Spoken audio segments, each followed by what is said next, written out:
Well, good evening, everyone, and welcome to episode 2 of the Rise to Resilience podcast. I'm Fred Bergeron, your host, and I'm going to bring on a very special guest tonight. This guest has been a friend of mine since about a month before COVID. She's also my personal development coach. She's a mother as well, and she's taught me so much. And without any further ado, please help me welcome Mary Hartmann. Welcome, Mary. Well, thank you, Fred. That was a beautiful intro. I appreciate you. Well, great. Yeah, like I said, we've known each other since COVID, and I don't know if you want to fill people in a little bit on how we met, and then we'll go right on to the interview. Well, that's a funny story. So we actually met at a women's event. Fred was the only gentleman it was a women's business event club that I was a member at, and Fred was a visitor. And there was no rules. Men couldn't come, but no man ever really attempted to come. But Fred did. And I was really impressed that he was thinking outside the box. I really, really liked that about Fred right off the bat, because there's no rules to say you can't just because it's a woman's event. But he was thinking, hey, it's a networking event and they're women. Why not share what I do and meet, greet, connect, maybe even attempt to get a prospect, whatever, learn something. There's always a takeaway. So I was really impressed with Fred right off the bat. So that's how we met at the women's business event here in Daytona. Exactly. So, are you ready for your impromptu question, Mary? I'm ready. Let's do it. If you could create a mindset meal, what would be on the plate? A mindset meal, I would go light. Okay, so right off the bat, I'm thinking a delicious protein drink that's filled with protein for brain. So I'm thinking brain food, right? Anything for your brain so it can keep your faculties strong, your stomach light. So I would also offer a delicious salad with light dressing and basically a light protein like a chicken or a fish. And so it's heavy on the protein, almost like an 80-20, and light carbs. The carbs would really be in the dressing and probably in the shake for either whatever kind of dairy or coconut milk or something. But there is some carbs in the mindset meal. So I would, if you were talking about literally having a meal to eat, for your nutrients of your body, that's what I would make, unless you were using a metaphor mindset meal. Yep. And what would be for dessert? Dessert, what comes to my mind is a beautiful fresh fruit with a dollop of a whipped cream and maybe a light drizzle of chocolate, because everyone loves chocolate. Yes, I interviewed the president of Toastmasters International, and she said the same thing about a leadership flavored ice cream. And she said, everyone loves chocolate. I said, yes, I don't know anyone that doesn't, but I know particularly women for some reason love chocolate. No idea why, but there's data on that we do love chocolate. Okay, Mary, so tell us about the moment your life unraveled. So the word unraveled, what comes to my mind actually was my life actually really started. It got springboarded into my great awakening. I actually call it my great awakening. I was living in a robotic state pretty much for 43 years of my life. For 43 years of my life until I wasn't. So the Great Awakening happened when I thought my so-called soulmate of 10 years decided that he no longer wanted to be in my life, and unbeknownst to me, he just grabbed a truck or got a pickup truck and put it in the driveway and packed his bags. We weren't fighting. We had a beautiful relationship. He just decided that it was time to move on. He was a very free spirit musician, and he believed that all of us are free as souls. And when a season or a chapter is done in relationships, in his mindset, it's time to just close the chapter and move on. So, well, I wasn't raised that way, and I had a little bit of a hard time the first, I would say, 30 days. I went through situational depression. I lost my home through foreclosure. I went bankrupt. I lost my job because I was going through situational depression. I had 2 children in the house, but they saw that things were not so healthy anymore, so they went back and lived with their father. And so literally I was going through 6 major transformations in my life. And at that moment, or after about 30 days, I decided that it was time to just surrender spiritually. So I lifted my hands up to God and I said, God, clearly you're trying to get my attention, and I am humbly listening. So, with that being said, I said, you can go ahead and share with me whatever I need to do to get out of this terrible, terrible situation that I am in. At first, in the beginning few days, I was in a state of victim consciousness, we call it, when I was blaming my partner and how could you do this? How dare you? You're responsible. We're raising these children together. I just could not get over the fact that somebody could just leave you or leave anyone without notice when we were still madly in love and having a wonderful life together. It was just so shocking. And I stayed looping in that state of mind until I didn't. And so when I asked God to come into my life and redirect and kind of take the wheel and help me figure out what I was doing wrong, things started changing. And the very first thing that changed was when I surrendered. I remember a book kind of falling off of my bookshelf.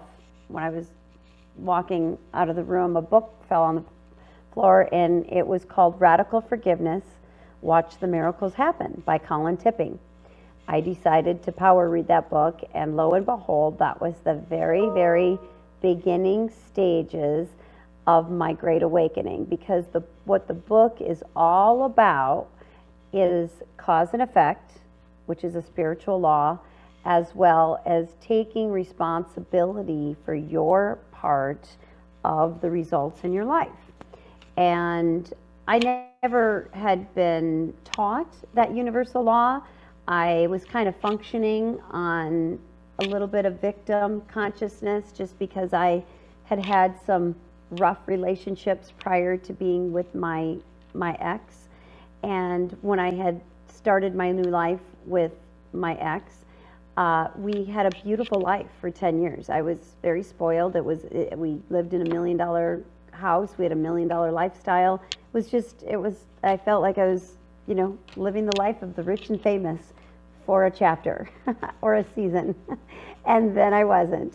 And so all of that was taken away, and I'll stop there. I'll let you ask more questions, but that was the Great Awakening, and then comes more after that, but I'll let you finish.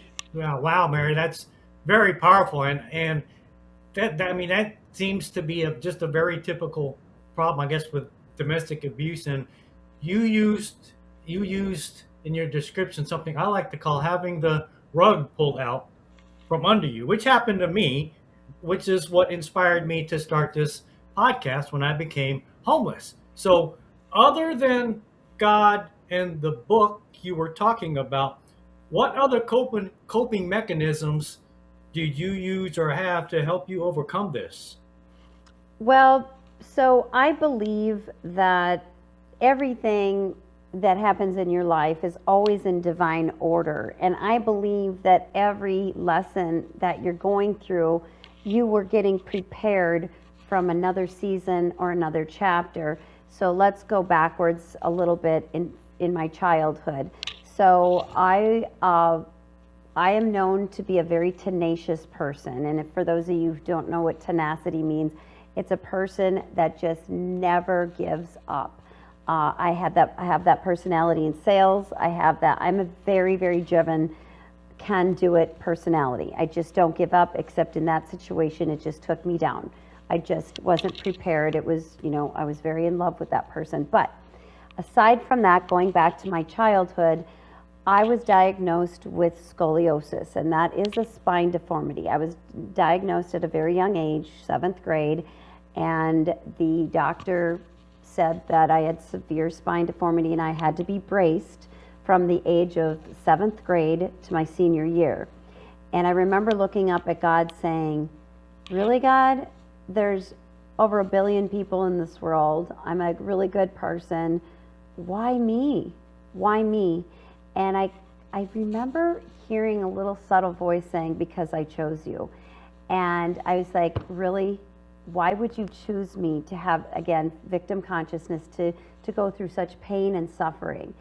Well, in hindsight, when you go through things and you get over them, you see that you became very strong. Like I was attending the mental gym every day for 5 years, wearing that brace, being an overcomer, rising above, getting being called bully, getting made fun of, having to wear oversized clothes, having to deal with beautiful girlfriends that were all in these designer clothes, and I had this, this brace, metal brace from the top of my neck down to my the bottom of my waist. It was metal, it was square.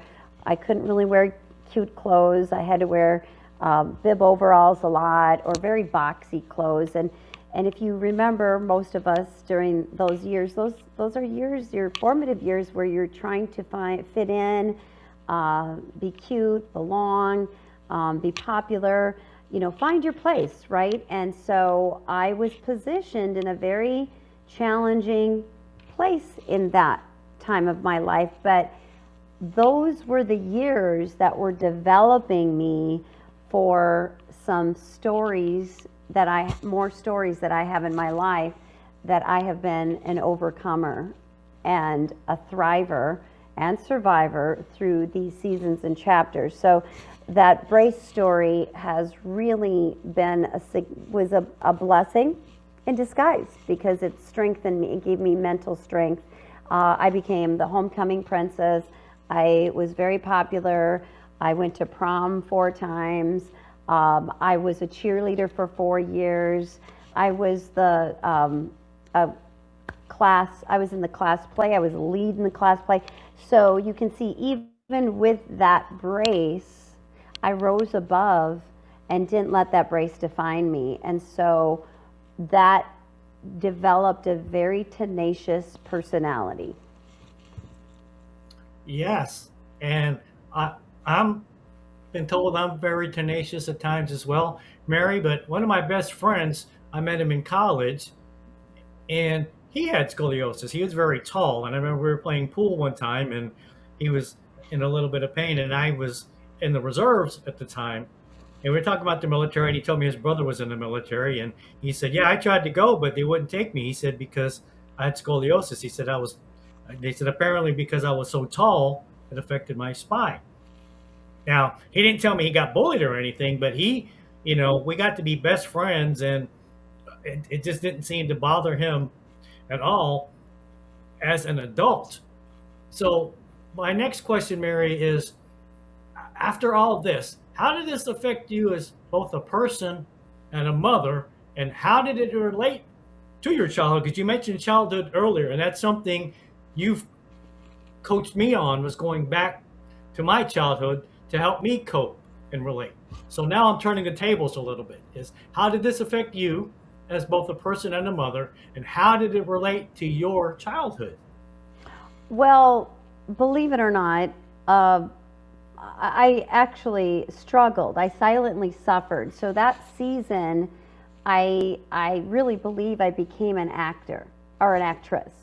So I did not know. I have four other sisters, and my parents were kind of influencers in a small town. They were involved in all kinds of clubs, and my sisters were very popular, and they were kind of known in this little tiny town, but there was a lot of family pride. So I didn't want to disappoint them, and I didn't want to act different. So I pretended. I became an actress, and I pretended that the brace didn't bother me. So during the day, the curtain would open up, and I would have to be happy, joyful, bubbly, act like nothing bothered me, acted like I didn't even have a brace on. Even when I would be getting called names, or people would actually pull the brace and swing me around, and everybody would laugh and I would laugh. But what really, my authenticity, when I was in bed at night, the tears would come and I would cry. So the positive that came out of that was, again, I didn't realize I was actually building mental strength. I was also learning how to be rise above in storms and not let the world affect me around me, because that's actually a spiritual principle, to be able to move into fantasy and act as though you're not suffering. Although I did store and stuff and had trauma and I had to work through all that, but my authenticity and truth, I struggled with self-esteem and self-image. There was a lot of comparing myself to the cute girls, the cute bodies. All of those things were actually happening. So you can see that two different personalities were happening. You know, quietly in my bed, I was real, silently suffering, but during the day, the world got to see a happy, jovial, jokester personality. So I have taken that, aligned the two during my great awakening, healed the old story, developed a self-worth and high self-esteem, had to heal the inner child and the parts of myself that were really broken and wounded, and healed them, and I became one and whole with them. But on my journey, I was actually playing out a very broken human being, and playing two personalities. It caused me to become very addicted to love and codependent. I was always wanting attention from the boys because I was again lacking, and there was that gaping wound, that hole, looking for love in all the wrong places because of the brace story, paired with a childhood story. My beloved mother struggled with depression during my formative years. So there was a lot of deep wounds that I got good at covering up. And when the Great Awakening happened and everything collapsed, that is when God led me to do my deep inner work. And that is what I do now for a living. I help people wake up to the spiritual laws, and I pair them with neuroscience, the study of the brain and the patterns of the brain. Then we have to go back to any of those childhood wounds, those childhood programs. Then you have to reprogram, embed them into your subconscious mind, and actually create a whole new identity. And that identity is the real authentic self. The wounded self with the healed self becomes aligned, and then you are living your authentic self. And that's what I do now for a living. Yes, and it shows. And I was just about to ask you, but you touched up on it a little bit. If it was this great awakening that inspired you to do what you're doing now, and it sounds like it sounds like it did, because like with my podcast, I think you have to experience these real life events in order for something to inspire you or hit you aside the head saying, wow, I learned from this. I want to teach others as well. And it sounds like that's what you've done. So my other question back to your parents is when you were going through all this hard times, was there a point at all that maybe you blamed your parents or your family for what happened when you were in that situation? So thank you for asking, Fred. That's a yes, actually, yes, because as soul, we're just navigating and we're all just trying to figure it out. And specifically, my personality, I came here as a very inquisitive soul. I was one of those souls that asked, I kept asking why. I mean, people in school would, I mean, I would get in trouble because people would say, don't ask any more questions, Mary Hartman. You're making us stay overtime. Like, they just hated my inquisitive personality. I always need to know why. I have to get to the root of everything because I just am a very inquisitive person.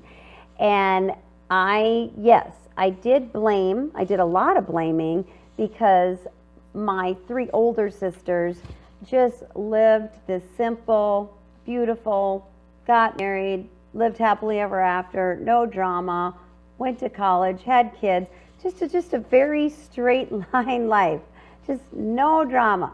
Myself, on the other hand, I've got story after story, and so I was like, so what happened to me? Why did this happen to me? Why do I behave like this? And I always was humble enough to get into therapy. I wanted to know. I have been a deep philosophical person my whole life, so I would hire therapists. I would get some traction. I learned that I had, I was addicted to love. I was a codependent. I didn't quite understand any of those terms until the rock bottom happened. But then when I looked back at hindsight in my pattern and I said, God, all I ever wanted was to get married, have children, have the white picket fence, and live happily ever after, just like the books and the romantic novels and the movies say. All my sisters have that. Why can't I have that? And because I had already been on a relationship pattern journey. I had two children with two different partners. I was married once. That failed. I was attracting also broken, wounded men. So in my course, I teach about trauma bonding and why we attract similar personalities or similar wounds to our own childhood wounds. And I introduce the law of attraction, which is, you've seen this 100 times, Fred. Right, The magnet represents you. We are all magnets, and right, we attract what we believe in our own self. And our own self and our own subconscious is an operating system. And I was functioning on that wound, that deep operating system wound. And the original seed came from when my mom was in deep depression when I was born. And when you're, in your formative years, you definitely are formed. You're formed. Your personality's formed. Your security, your self-esteem, the way you perceive life, your self-worth. It's all being formed by the age of 8.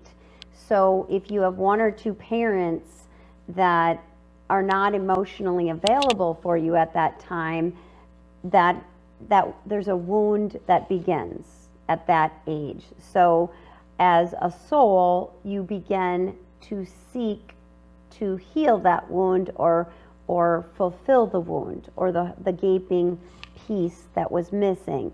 Now, I have come to terms, my mom has passed on. I'm writing a book. I'm dedicating it to her.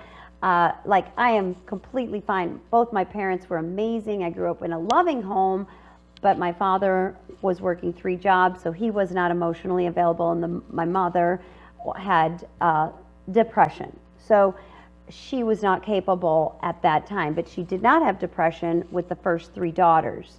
So you can see that your formative years really are going to make a difference on your patterns in life. So my pattern ended up being related to love and security and being heard and being wanted and being needed. And that wound played out with males. So again, I trauma bonded with 3 partners back to back in the 20-year course, and until my ex David decided to up and leave. And that is when I did my deep dive and deep work and healed. And I'm a recovered codependent now. I help, a big part of my course now is helping people build their self-worth, their self-esteem, recover from codependency, those types of addictions, and help them really discover who they are and who God created them to be, and help them align into their complete, beautiful, authentic self.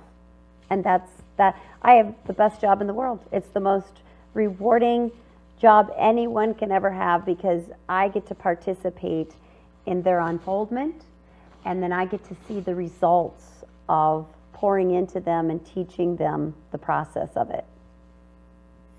Yeah, that's very powerful, Mary. And I can kind of relate to that because, I'm in Toastmasters and I've had a few mentees. And even though we don't charge in Toastmasters for things like that, it kind of comes with the territory. I feel the same way that, I've helped these people. A couple of them gotten their distinguished Toastmaster, which is the highest level you can achieve. And it made me feel good knowing that I could help them get to that level, to the point where it actually made me cry, Mary. And I mean tears of joy crying, not Yes, yes. not not sadness. So Oh, I yes. can kind of relate to that, but also to your point about blaming your family. I also have a saying that it's easier to place blame than to face it. Was there any point in life where you took ownership and said, maybe I'm part of the cause, maybe I'm part of the problem, maybe I need to self-reflect or look in the mirror and saying, are there things about me that may have caused this or that I need to fix at one point? Oh, 100%. So, on the journey of enlightenment, once I read that was the first book. That was the beginning of my journey of awakening. Then another lesson, one at a time, would come into my life. It was almost like I was attending the university of personal growth, and God knew exactly what lessons to bring to me next. So the big lesson was the cause and effect, the universal law. Every action has a reaction. So I call that the self responsibility law, because we are all part of the equation in that law. Like, everything that's going on in your present life leading up to this very moment, you participated in. You made a choice, you made a decision, something. All these decisions equate to you participating in them. And every parent does the best that they absolutely can do. And I had to come to that point, and a couple of my mentors, one in particularly, led me to a tool that I use to this day. It's very profound. I use it with all my clients. It's called the 3-letter process of forgiveness, and it's profound. It's actually incredible. You shift very quickly. It's very insightful. It helps you dive deep. It helps you really look at the lesson that you've learned, and then to become compassionate to the person that you're pointing fingers at, because literally everybody is doing the best that they can in every moment, whatever mindset they have. And it could be mental illness at that moment. It could be a depression at that moment, but they're doing the best that they can. And so, yes, 100%. In the moment I did take responsibility, that the shift came, and that's why my brand actually is called Simply Shift. My academy is called Simply Shift Academy. My book coming out is called Simply Shift, change your story, transform your life. That is 100% why I'm inspired to shift others, because you are part of the equation and you are a nanosecond away from transforming your life when you get in that mindset. Yeah, and it was funny. I remember when you first sent me about the holy shift. I wanted to say a joke about Batman and Robin, where he goes, "Holy shift, Batman." So that's kind of what that reminded me of. So as we wrap up, Mary, I know you were telling us about some of your coping mechanisms, but overall, tell us, how were you able to turn things around? I mean, you've got your coaching, you had a book kind of fall in your lap, and some other things. But overall, tell us, how were you able to turn things around and become the Mary Hartman you are now? It was one day at a time. Nothing happened overnight, but I will tell you, it did take a quantum leap the first year when I started applying all these principles. After I lost everything and I flatlined, within 24 months, I had a new car, I had a house, I owned a house, had a new car, he wasn't a fiance yet, but he was um, the love of my life at that point, and then he became my husband. So it literally, within 24 months of me flatlining down to bare bottom, Humpty Dumpty, took a big crash, and then I got put together. 24 months, I was back on my feet. I had a six-figure income. And then the year after that, purchased a second home in Florida. So now I reside in Florida and Minnesota. So the quantum leap happened pretty quickly. In my eyes, it happened quickly, because some people, when they hit rock bottom, they never climb back out, ever. And they become homeless, stay homeless, or just get very sick. Or so much is mindset and choice. And I know that will cause some people, it will trigger some people, or people will debate me, and they can all they want, but I lived it. I know so much is mindset and choice. Yes, and you've taught me so much, because I was homeless, and that, again, that's what inspired me to do this podcast. But that was one thing you drilled in my head, and something that Toastmasters has helped me do too was rebuild my self-esteem. Because even though I haven't recovered 100%, I mean, you've even said this in some of our coaching sessions, where you saw that something was holding me back. Like, I had the capability, but there were still things holding me back. And I'm sure some of it was probably imposter syndrome and whatnot. But you've always given me good advice, which every time we meet, you say, "Oh, you're improving. I'm proud of you." So it's people like you and Toastmasters who have helped me change my perspective. Because, like you said, even when you first met me, you said you're a different Fred now than when I met you 6 years ago. You said you talked with a softer voice, even though you were in Toastmasters, and you kind of looked away instead of looking at people in the eye, which I didn't even know that. You had to bring that to my attention to really bring a light bulb up there. So I thank you for really, really, helping me get where I am now. Like I said, I'm not quite there yet, but I'm here at this stage now because of you. I appreciate you, You Fred. know, Just always remember, in the world of personal growth, what I've learned is there literally is no destination. You're always evolving. We never arrive, and that's why you just need to relax. You never arrive. We always have more growth, but there's no destination. That's why we should never be comparing to others, because we have our own story, own journey, own backstory, own childhood story. There's just so many layers that it's so important for all of us to remember not to compare. And that is very challenging for most of us, because we have an ego mind. Ego is an acronym for edging God out. So we want to bring God in, and if we have God in our life, it makes life a lot easier, calmer, peaceful. We make better decisions. So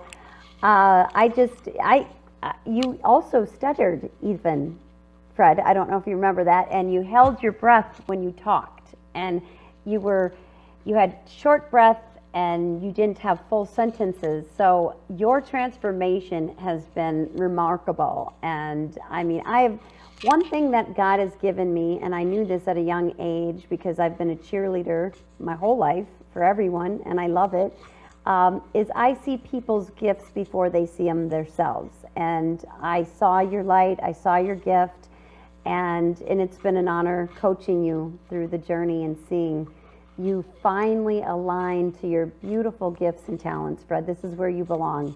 It's Thank you. beautiful. And to back up a little bit to Toastmasters, you were saying that you saw something in me that I didn't see in myself, which I'm sure you do with everyone you coach as well. Well, I owe that to Toastmasters too, because I went in with low self-esteem. I knew public speaking would help me, especially if I was going to be a homeless advocate. But I was doing all those little things that you were talking about that I didn't know about. And people were coming up to me and said, "I see potential in you to be an area director." And the long and the short of it was, when that happened, I actually ended up being area director of the year and was brand new in the role, didn't even really know what I was doing, but I was reaching out to people who have been, or those people who approached me. Yeah. And then it's like riding a bicycle, the more you do it, the better you get. And that was Correct. basically how I got to be at the level I'm at now. And just like life in Toastmasters, you're always learning, you're always growing. And I owe it to people like you and the people I met in Toastmasters who kind of taken me under their wing. Beautiful. Yeah. So as we get to the end of the show, Mary, what words of wisdom would you give our viewing and listening audience out there on how to overcome this? How did you overcome this as a whole? And what words of wisdom would you give people, either preventing them from getting in this situation or helping them dig themselves out without really placing a lot of blame? First of all, thank you for asking. The very, very, very, very, very first step is the step of awareness. Take a look, self-examine, look at your life, stop. Every time you point the finger out there, point it back to yourself 10 more times. Look and examine yourself. You're part of the equation. So self-examine, that's the first. Secondly, be humble, be coachable. Know that there are solutions and answers. And a lot of times people are like, I can't afford it. Stop saying that. There's free solutions. There's programs. There's payment plans. If you really, really want to change your life, it all starts here with you desiring. And I always say on a scale of 1 to 10, examine yourself. 1 is you're not interested. 10, you're all in and committed. Self-examine that number. If you're at the 1 to 6, you're not going to transform your life. If you're at the 7 to 10 mark, you're committed, you're all in, and it's going to take some deep diving, some work, some rewiring, some healing, some self-reflection, and a lot of discipline, a lot of daily discipline, because you have to be changing old patterns. And you're dealing with a brain, and our brains love patterns. And now you have to change patterns. So number 1, you have to be self-aware. 2, you have to be humble. 3, you have to be coachable. So that's what I would say. And Mary, just for those who may be listening and not watching this, please tell us how we can get a hold of you. I got your information scrolling on here, but for everyone out there listening and watching this, how can they get a hold of you? So they can go on my website. They can sign up for a free discovery. I do a 30-minute discovery just to see if they like my style, if they think I'm a fit for them. And if they do, they can hire me. They can see if this is something they want to move forward. I also have a shift guide. They can print that off and they can do that on their own. It's a 4-page shift guide that will help them get started on the journey of self-awareness and really transforming their lives. So, and my website is www.maryhartmann.com, and they can sign up and get a free session with me.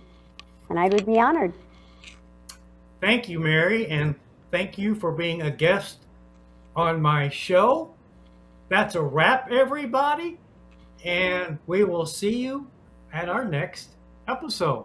Thank you for Bye-bye. having me. Thank you for having me, Fred. It was a pleasure, Mary. Thank you.